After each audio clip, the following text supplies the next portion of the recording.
सारे बैठ जाओ। चल करो शुरू के शुरू की करनी है अल्लाह पाक लंबी जिंदगी दे अच्छा ਸਾਡੇ ਵਾਸਤੇ ਨਹੀਂ ਕਰਦੇ हाँ सानू खेती खेती हो गई है ਇੰਨਾ ਹੁੰਦਾ ਜੀ ਯਾਰ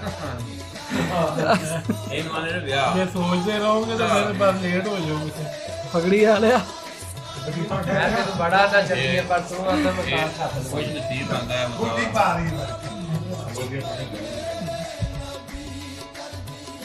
आई